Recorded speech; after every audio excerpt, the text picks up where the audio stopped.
It's week 27 of A Year of Wisdom. Let's get to reading.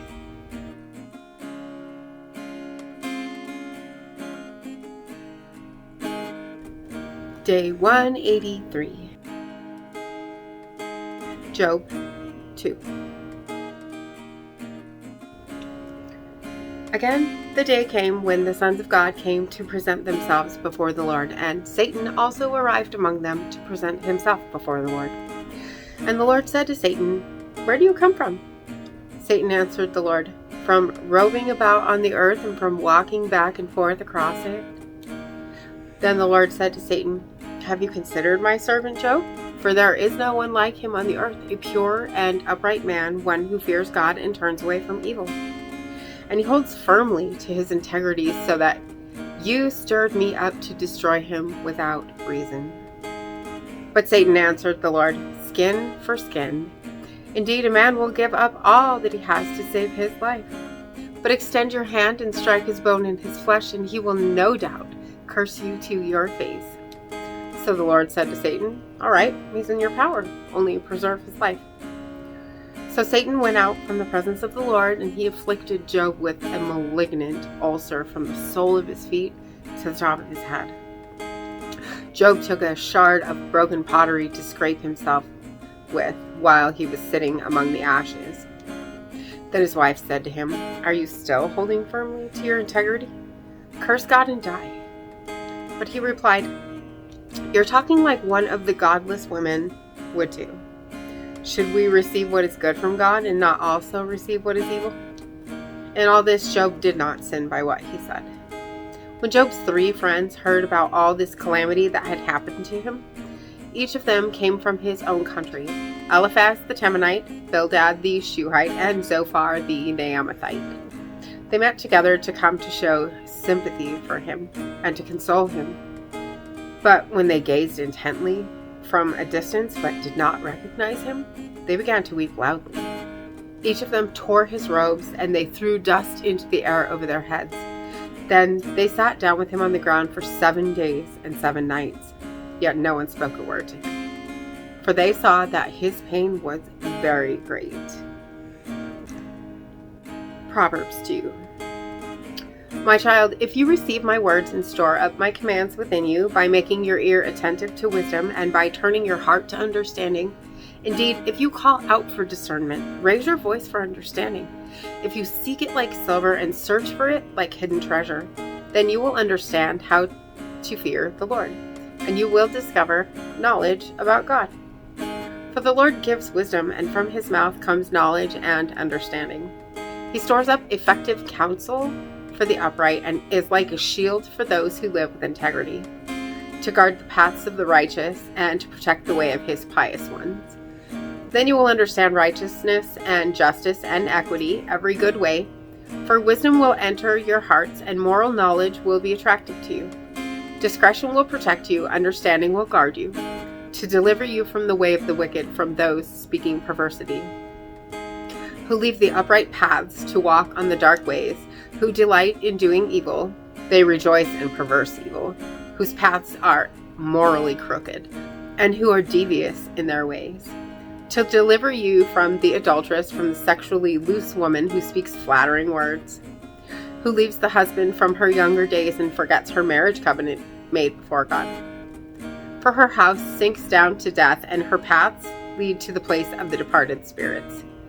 None who go into her will return, nor will they reach the paths of life. So you will walk in the way of good people, and will keep on the paths of the righteous. For the upright will reside in the land, and those with integrity will remain in it. But the wicked will be removed from the land, and the treacherous will be torn away from it. Ecclesiastes 2. I thought to myself, "Come now, I will try self-indulgent pleasure to see if it is worthwhile." But I found that it is also futile.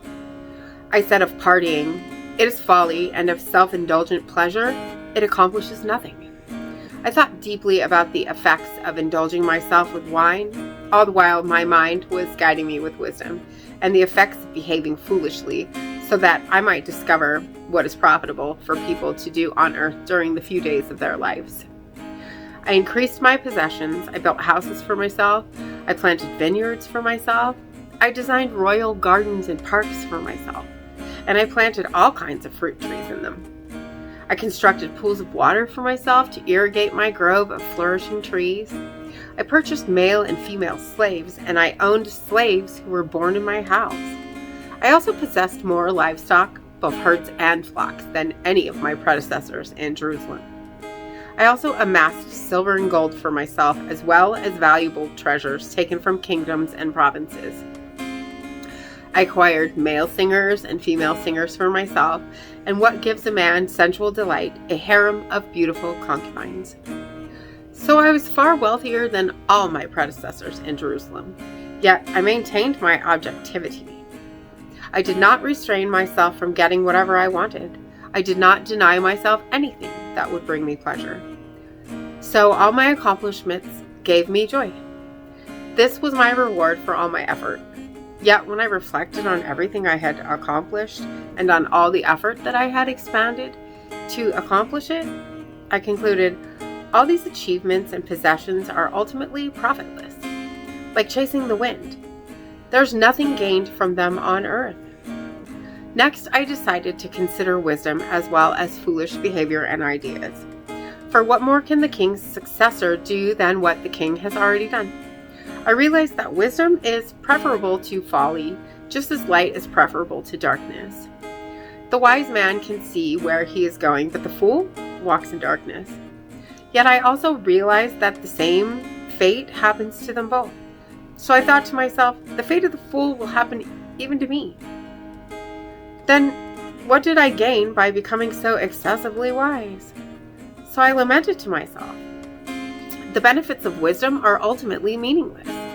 For the wise man, like the fool, will not be remembered for very long, because in the days to come both will already have been forgotten. Alas, the wise man dies, just like the fool. So I loathe my life, because what happens on earth seems awful to me. For all the benefits of wisdom are futile, like chasing the wind. So I loathe all the fruit of my effort, for which I worked so hard on earth, because I must leave it behind in the hands of my successor. Who knows if he will be a wise man or a fool?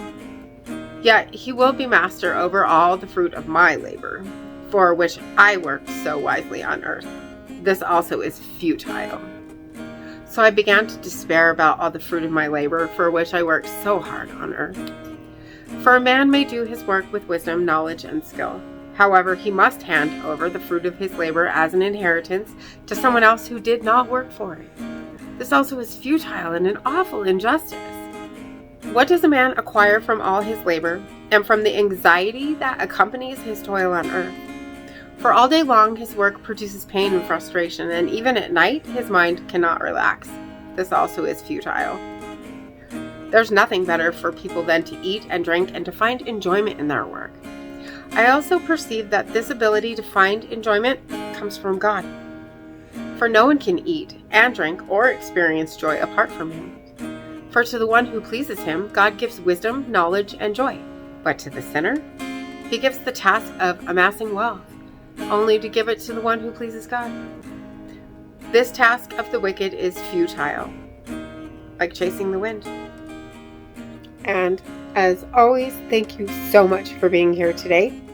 If you haven't already, hit that subscribe right there and click the bell so you can get notifications on new videos. Would you hit that like button for me as well? And I will see you tomorrow. Maranatha. Carry me out of the storm. I'm standing at the crossroads. I'm lost without a clue. I need a big pink neon sign to show me what to do. I thank you, Lord. It glorifies you when you're the only answer. I praise you, Lord, for holding what's too much for me. And I'm amazed by you, Lord, because nothing's too big and nothing's too small to lay at your feet.